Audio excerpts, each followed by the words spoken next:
안녕하세요. 반짝머리 도서관입니다. 오늘은 뇌를 재설계하는 자기 없는 수행, 샤오나 샤피로가 지은 마음챙김이라는 책에 대해서 리뷰를 해보도록 하겠습니다. 네, 유사한 책으로 회복탄력성 내면소통이라는 책을 읽었었는데 이 책은 그 책들과 유사하면서 굉장히 좀 읽기 쉬웠던 책이었던 것 같습니다. 거기서 엑기스만 뽑아 놓았다고 해야 될까요? 그런 느낌이었습니다. 명상, 우리는 명상하면 막연하고 어려운 것으로 생각을 하는데요. 이 책은 우리의 내면을 강화하고 우리를 사랑하게 하는 명상인 듯 아닌 듯 자연스럽게 우리를 안내하는 그런 느낌입니다. 내면소통의 길로 안내하는 그런 책인 것 같습니다. 제가 읽어드리는 키워드를 들어보시고 책도 꼭 읽어보시기를 추천드립니다. 네, 여러분들의 마음의 건강을 위해서. 이 책은 크게 이제 3개 파트로 되어 있습니다. 뭐든 실천할수록 강화된다가 파트 1이고요. 상황이 힘들어지면 강인한 사람은 더 자비로워진다가 파트 2. 파트 3는 우리 자신과 우리가 사는 세상에 좋은 면 강화하기 파트 3로 되어 있습니다. 먼저 파트 1, 뭐든 실천할수록 강화된다 입니다. 뭐든 실천할수록 강화된다. 뇌를 재설계해서 인생을 바꾸기에 너무 늦은 때란 없다. 당신에게 무슨 일이 일어났든 그건 이미 벌어진 일이다.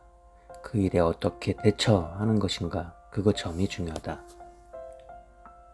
마음이 안정되면 몸의 통증을 대하는 자세가 달라진다.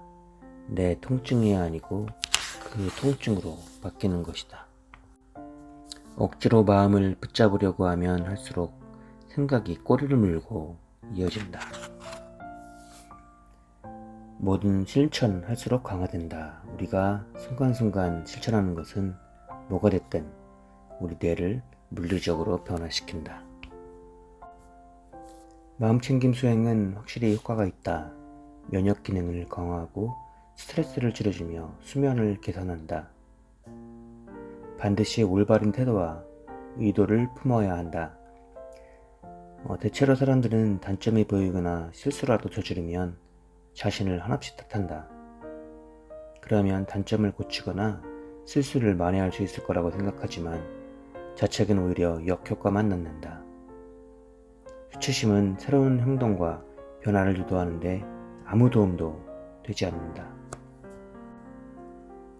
행복감을 높이기 위한 내 훈련이 바로 이 책의 목표이다. 이 책에서는 각 챕터별로 어떤 수행을 하기 위한 구체적인 방법이 제시가 되어 있는데요. 여기 수행 의도, 수행이라는 항목에서 의도 수행에 대해서 좀 팁을 주고 있습니다. 무엇을 바라는가? 바로 이 지점에서 의도의 힘이 발휘된다. 의도는 앞으로 펼쳐질 미래를 위한 토대를 마련한다. 앞으로 우리가 인생에서 가장 소중하게 여기는 것에 대한 청사진과 계속 연결되도록 도와준다. 올바른 혹은 완벽한 의도를 선택하려 애쓰지 마라. 어떤 의도가 떠오르든 가만히 귀를 기울이고 마음을 열면 된다.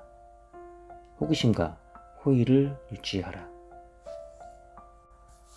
앞으로 이제 마음챙김 하는 여러 가지에 대해서 이야기를 할 건데, 하여튼 그 첫 번째가 의도입니다. 여기서 지금 얘기한 대로 의도는 그 청사진을 얘기하고 있는데요. 자기가 어떤 것을 개선하고 싶거나 어떤 것에 대해서 이제 마음챙김을 할 때 첫 번째로 그 자기가 마음챙김을 하는 의도에 대해서 그 의도가 가장 중요하고 그것을 가장 먼저 생각을 해야 된다는 이야기입니다. 뭐든 실천할수록 강화된다. 완벽해지려 하지 말고 그냥 묵묵히 수행하라. 호의가 중요하다. 행복은 외적 요인이 아니라 내적 요인에 달려있다. 신경가소성의 기적. 뇌를 바꾸기에 너무 늦은 때란 없다. 20세기 뇌과학에서 가장 중요한 발견인 신경가소성은 우리 뇌가 일생 동안 끊임없이 변한다는 사실을 가리킨다. 신경가소성의 과학은 획기적으로 다른 관점을 제공한다. 변화하고 성장하고 배우고 발전하기에 너무 늦지 않았다는 사실을 확실히 보여준다. 선택권과 힘이 당신에게 있다. 변화에는 헌신적인 노력이 필요하다. 반복해서 수행해야 한다. 그렇게 매일 수행하다 보면 무한한 가능성이 펼쳐진다. 누구나 더 나은 사람으로 거듭날 수 있다. 생성하기, 연결하기, 가지치기, 신비로운 정신 단련의 세계. 우리는 긍정적 시냅스를 연결, 생성하고 강화하면서 허술한 경로를 쳐낸다. 과학자들은 이것을 신경 가지치기라고 부른다. 진화론적 관점에서 신경 가지치기는 반드시 필요하다. 가지치기 덕분에 뇌는 새로운 뉴런을 위한 공간을 확보할 수 있다. 습관의 초고속도로 대 자비의 시골길.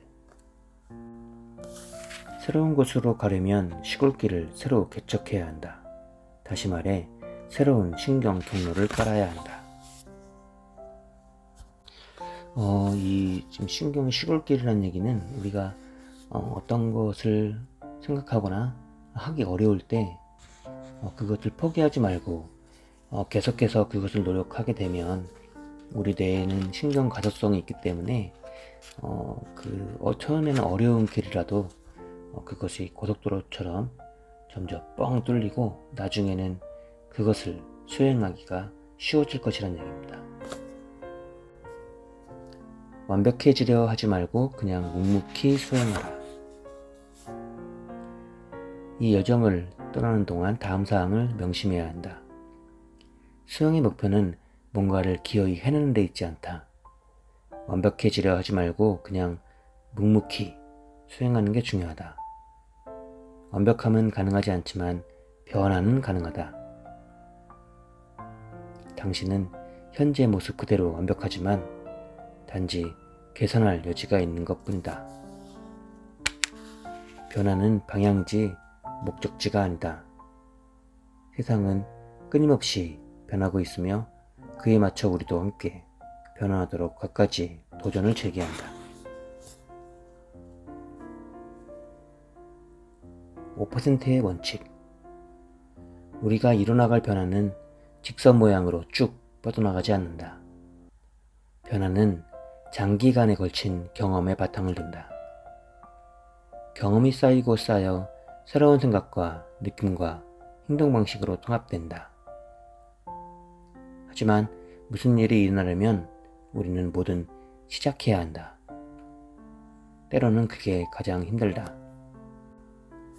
핵심은 크나큰 변화를 이끌어줄 자잘한 행동 변화, 즉 아주 작은 습관을 개발하는 것이다.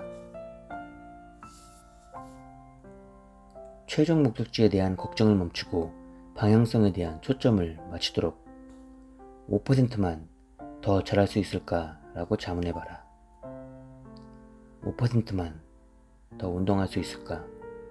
5%만 더 신뢰할 수 있을까?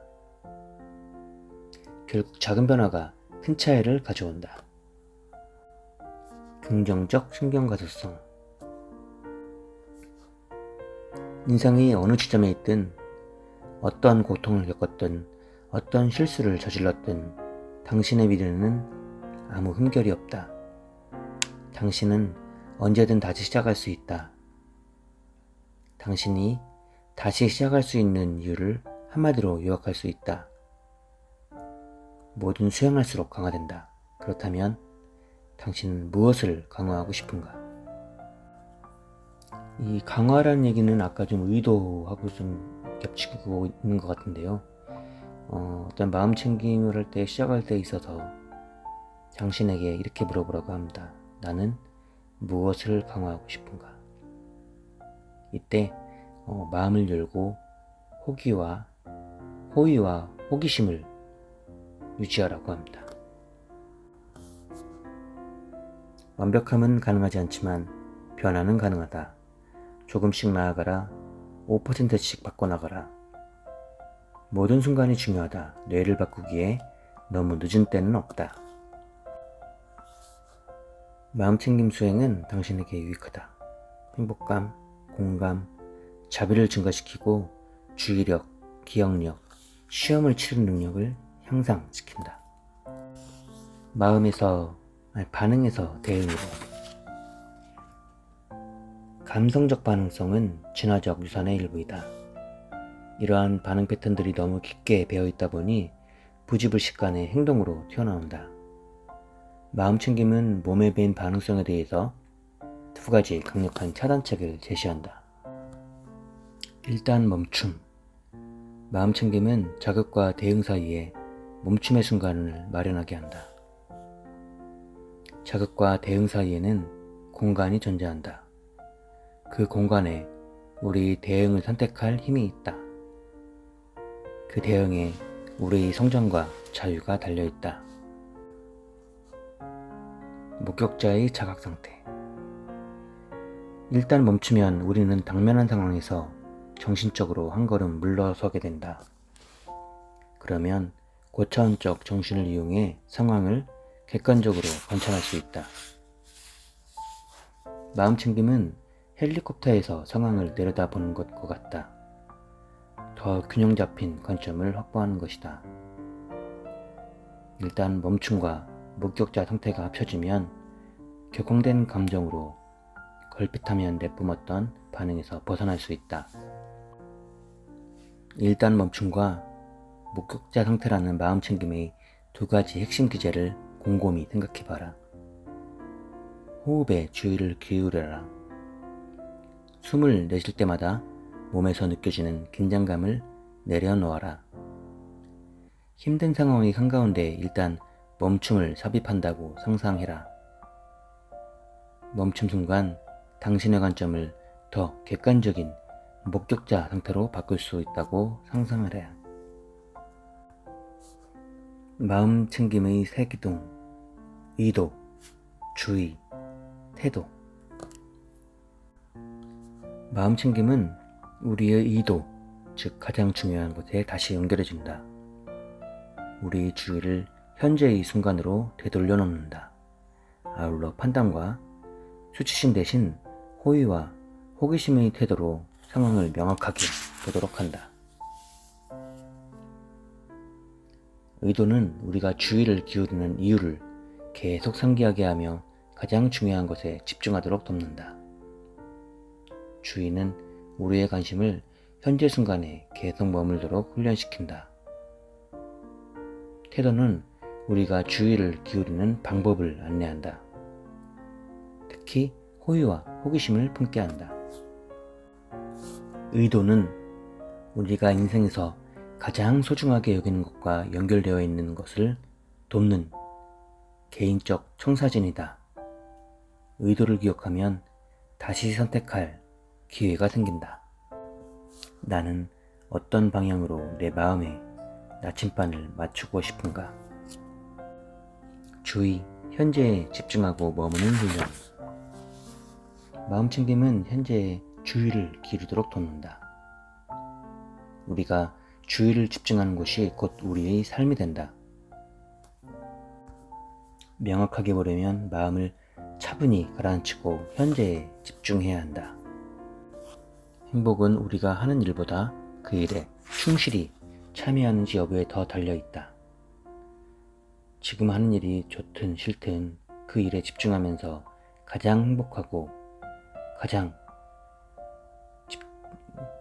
지금 하는 일이 좋든 싫든 그 일에 집중하면 가장 행복하고 가장 효과적으로 행동할 수 있다.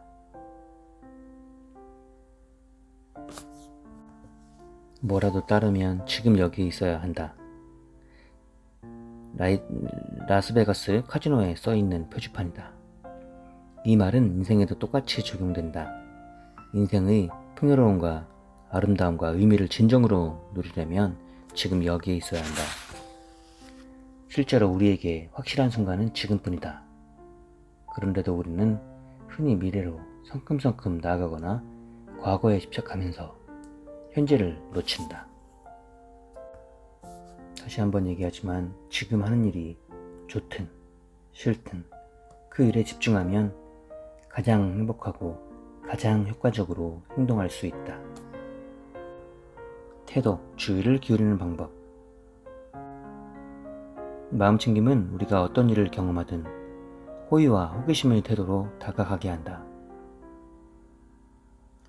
이 마음챙김의 세 가지 기둥 중에서 태도는 흔히 간과된다.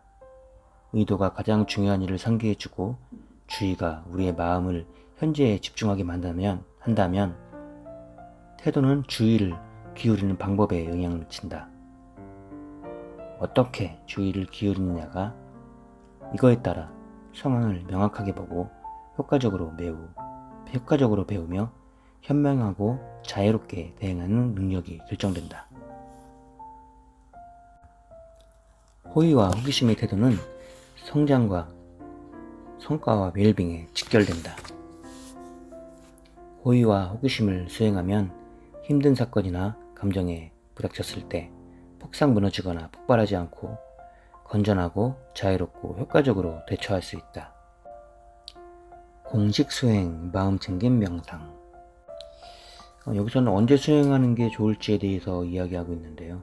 아침에 딱 일어났을 때를 추천을 하고 그렇게 되면 좀 뭔가 그 내적 역량을 단련하면서 하루를 시작할 수 있다고 하고요. 아니면 잠들기 전에 수행하는 것도 추천을 하고 있습니다.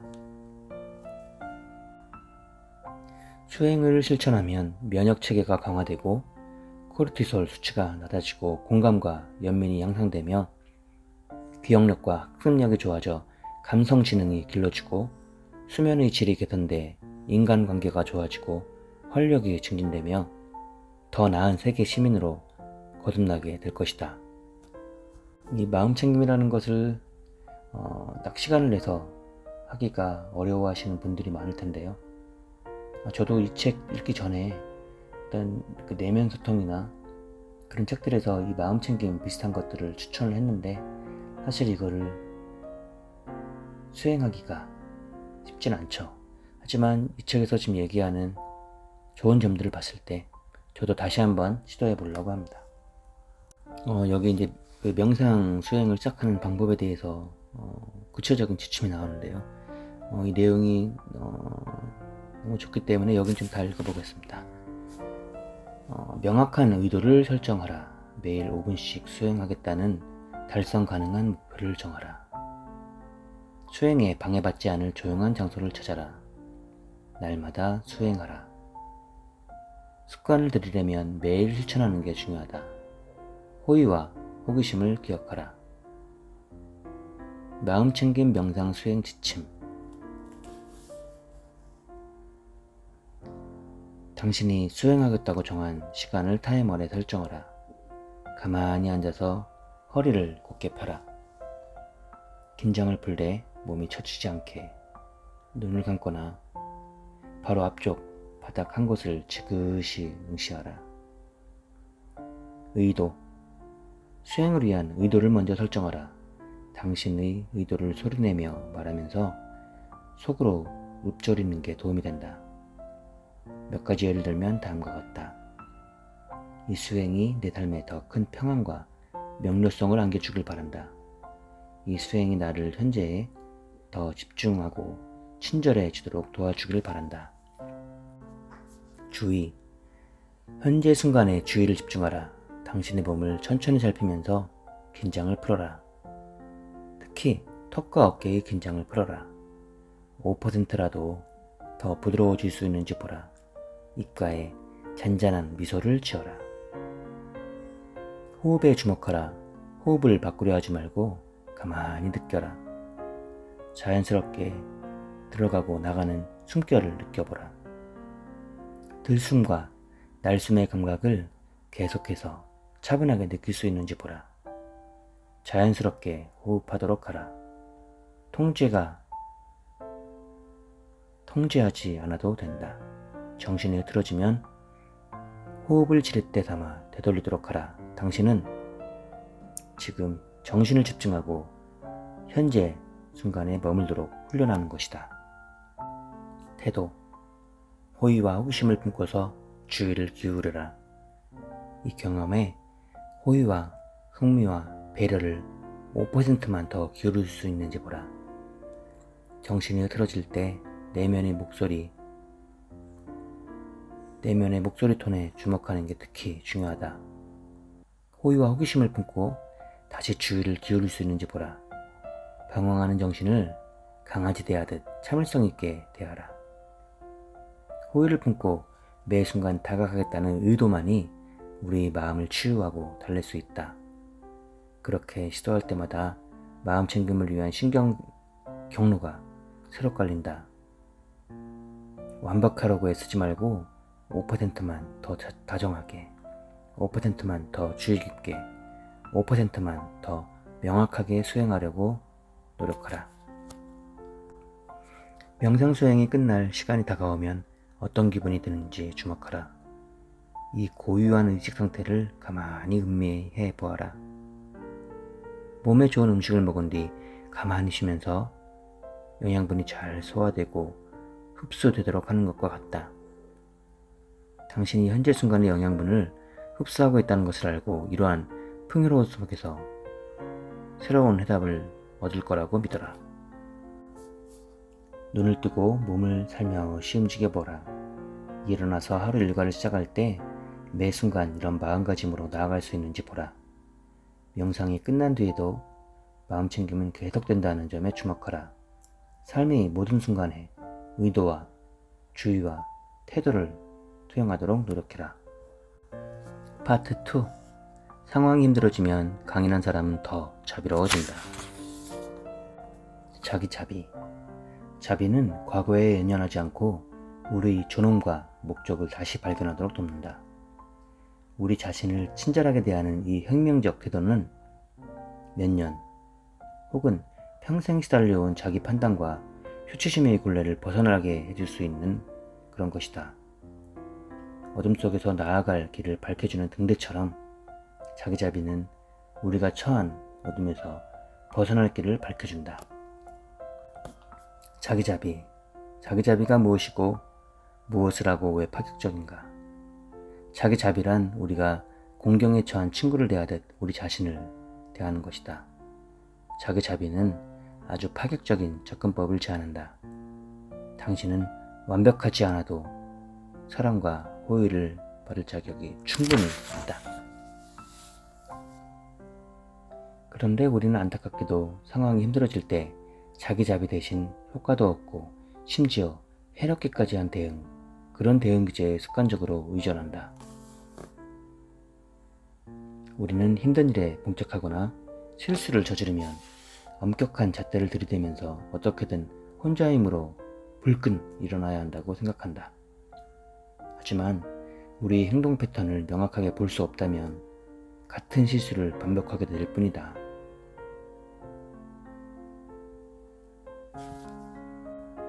일이 틀어지면 우리는 흔히 자신의 단점과 불완전함을 탓하면서 수치스럽게 여긴다. 그러나 이러한 대처 방식은 두 가지 이유로 문제가 있다. 첫째, 상처받고 있을 때는 자극이나 비난이 아닌 자비가 가장 필요하다. 수치심은 형편없다고 느껴지게 할 뿐만 아니라 우리 뇌에서 힘든 상황에 효과적으로 대응하는 데 필요한 자원을 뺏어간다. 우리가 실수에서 배우고 또 그 실수를 반복하지 않으려면 수치심이 아니라 자비로운 마음가짐이 필요하다. 수치심이 문제가 되는 이유는 수치심이 자기 방해로 이어져서다. 예일대 교수인 시드니 블렛 이분은 우울증의 상당한 부분이 자기 비판에서 비롯되는 것을 발견했다.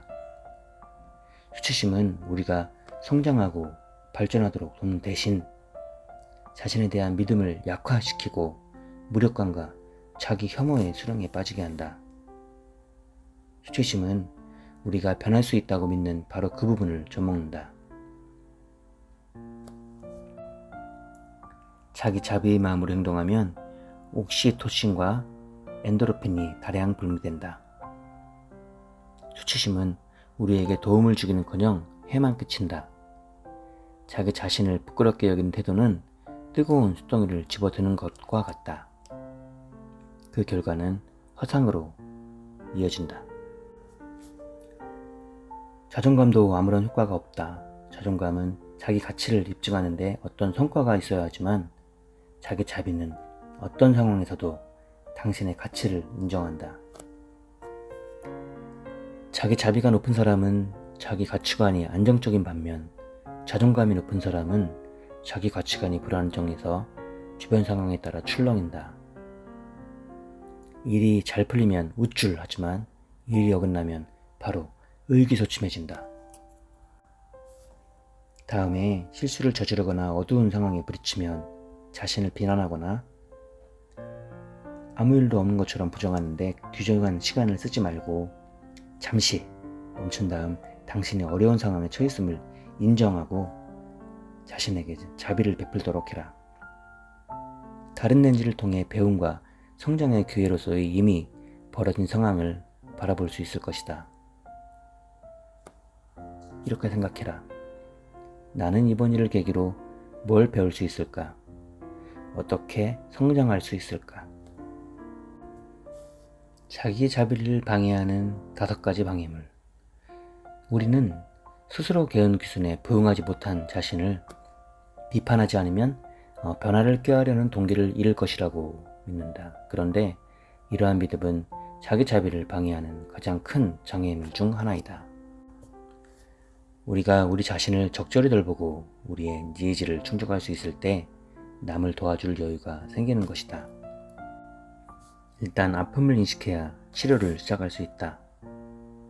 마음챙김은 우리가 습관적으로 수치심이나 회피 반응에 굴복하는 대신 아픔을 명확히 본 다음 그 아픔을 위로하고 달래도록 돕는 비판단적 목격자 상태가 되게 한다. 호의는 우리 자신을 적극적으로 달래는 과정으로 고통을 없앨 목적으로 우리 자신을 달래는 건 아니고 단지 고통스럽기 때문에 달래는 것이다.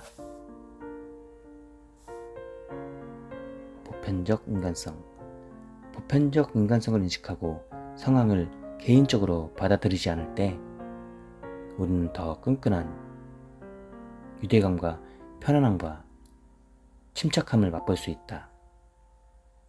핑크 리본.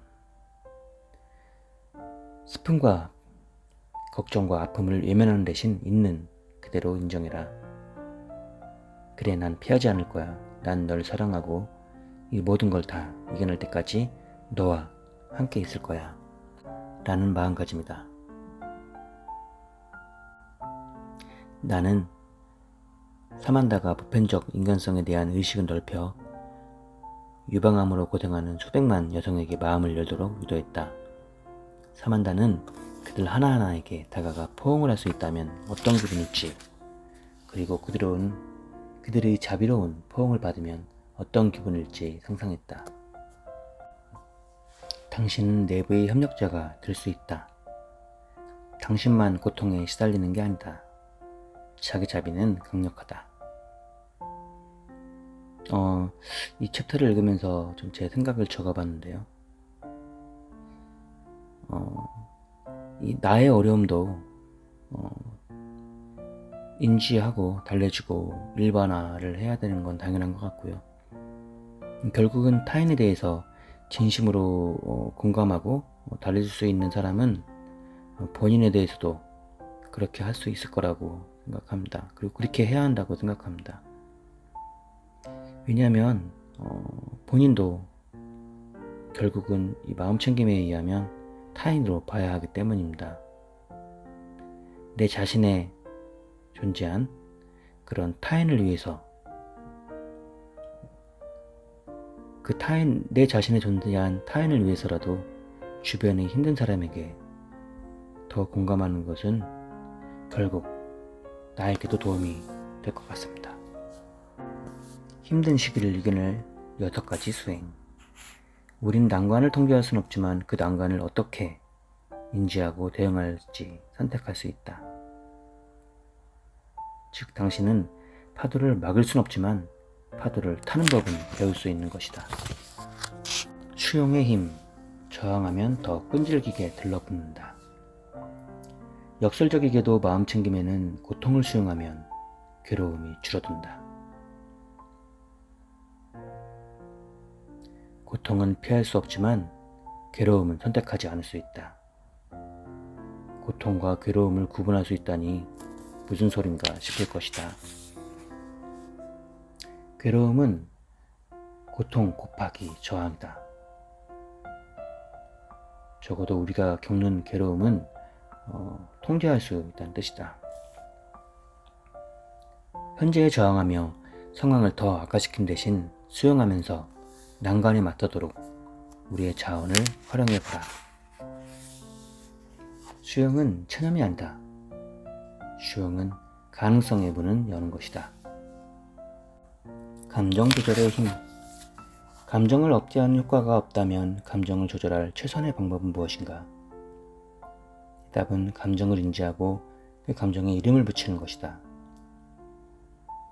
이는 감정 조율을 통해 이루어진다. 우리는 뇌가 몸에서 발현되는 감정을 감지하고 이름을 붙임으로써 그 감정을 인식하도록 훈련할 수 있다. 감정은 파도와 같아서 한껏 일렁이다 결국 사그러진다. 관점 전환의 힘.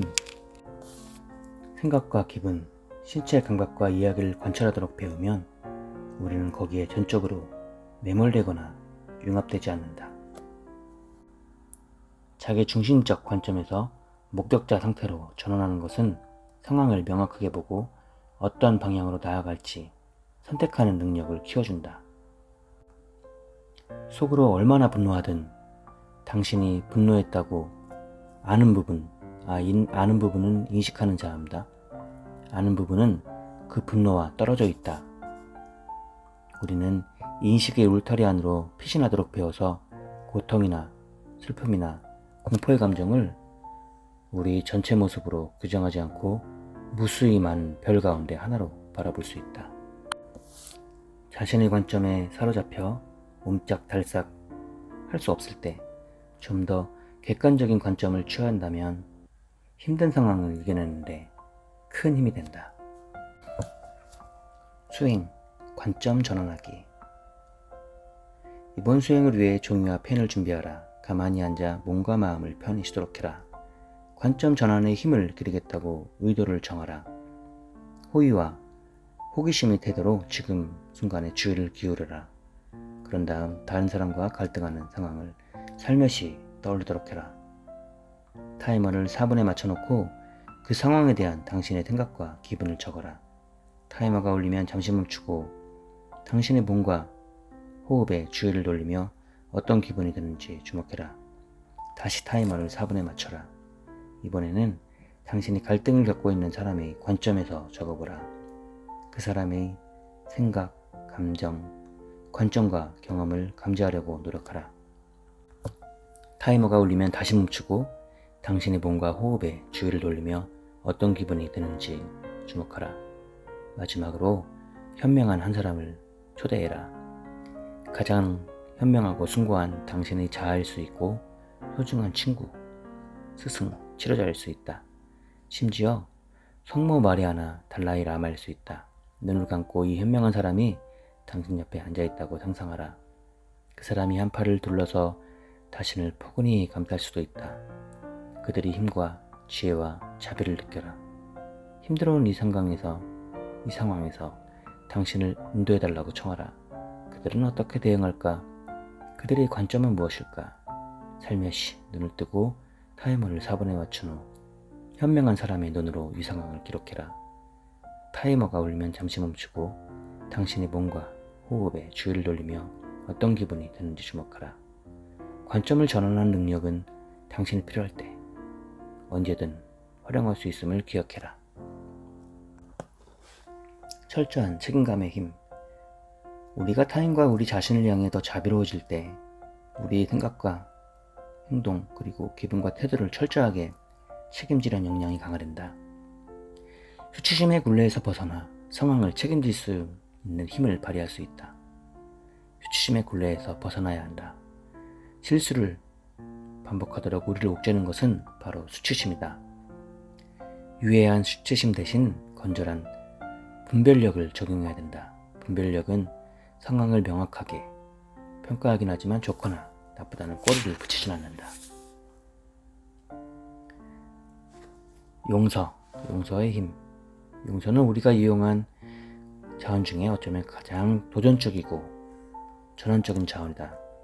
용서하려면 지금까지 익힌 기술들, 즉 수용, 감정 조절, 관점 전환, 자비, 철저한 책임감을 모두 통합해야 한다. 용서는 헌신과 용기가 필요한 과정이다. 무엇보다도 용서는 수행이 필요하다. 파트 3. 우리가 우리 자신과 우리가 사는 세상 좋은 면 강화하기. 기쁨을 누리도록 마음 가다듬기. 우리는 바로 눈앞에 펼쳐지는 아름다움을 얼마나 자주 놓치고 사는가. 행복해지기 어려운 이유는 일단 무엇이 우리를 행복해 주는지 너무 모른다. 수십 년의 연구 결과 외부 환경을 바꾸는 것으로 더 행복해지지 않는다는 사실이 밝혀졌다. 행복해지기 어려운 두 번째 이유는 진화 과정에서 우리 뇌에 심어진 부정 편향이다. 뇌는 나쁜 경험엔 벨크로 테이프처럼 철썩 눌러붙고 좋은 경험엔 테프론 코팅처럼 미끄럽게 떨어져 나간다. 그에 대한 해결책이 마음 챙김이다. 긍정적 경험을 지속적으로 강점으로 전환하기. 우리가 기쁨이나 감사 등 긍정적 감정을 경험할 때 그 감정을 기억하도록 의도하면 긍정적 감정과 경험이 장기 기억 속에 자리 잡게 된다. 긍정적 경험을 행복의 신경 경로로 전환하려면 20초 이상 호흡, 심호흡을 3번 정도 할 때까지 집중해야 한다. 생생한 경험일수록 항구적 기억으로 단단히 자리 잡는다. 미소 짓는 명상. 일상을 영위할 때에도 입가에 잔잔한 미소를 지으라고 권한다. 감사. 과학자들은 수백 건의 연구를 통해 고양된 수준의 긍정적 감사와 감사 사이의 연관성을 입증했다. 감사는 행복의 토제이자 우울증 감소, 회복력 증가, 수면 개선, 심혈관계 질환의 위험 감소로 더 굳건하고 더 나은 관계 수립 등 수많은 혜택의 원천이다. 3가지 좋은 일. 감사를 활용한 여러 연구에서 참가자들은 하루 인가를 끝낸 후에 5분에서 10분 동안 그날 있었던 크고 작은 3가지 감사한 일을 기억하게 했다. 그 결과 행복감이 높아지고 건강이 개선되며 긍정적 기억이 되살아났다. 아울러 스트레스가 낮아지고 성취감도 높아졌다. 우리 자신과 사회 전반의 관용을 강화하기 위해 쉽고도 효과적인 수행은 매일 한 가지씩 무작위로 친절한 행위를 하는 것이다. 타인의 좋은 면을 찾으려면 그 점을 끊어낼 가능성이 매우 크다. 우리는 우리 자신의 좋은 면을 보도록 배울 수 있다. 타인의 좋은 면을 보는 능력을 키우기 위해 일주일 동안 한 사람이 좋은 면을 찾겠다고 의도를 설정해 봐라. 그리고 그런 감사한 좋은 면을 찾을 때 어떤 감정이 일어나는지 자신을 관찰해 봐라. 경외심과 감탄. 경외심은 행복감을 높이고 관계를 개선하며 관용과 겸손을 이끌고 비판적 사고까지 기르는 등 다양한 혜택을 가져다 준다. 경외심은 우리가 비판적으로 생각하고 뇌를 예리하게 다듬도록 한다. 또한 경외심은 사람을 더 친절하고 너그러워지게 한다. 마인드풀 의사결정. 사람들이 결정을 못 내리는 가장 큰 이유는 잘못된 결정을 내릴까봐 두려워서다. 이는 선택의 역설이라 한다. 어떻게 해야 최고의 선택을 할 수 있을까? 첫째, 우리는 진정으로 원하는 바와 밀접하게 관련된 것으로 옵션의 수를 제한해야 한다. 우리의 감정 그리고 몸이 보내는 신호에까지 귀를 기울여야 한다. 현명한 결정을 내리려면 정신능력과 더불어 감정과 몸의 감각까지 활용할 수 있어야 한다.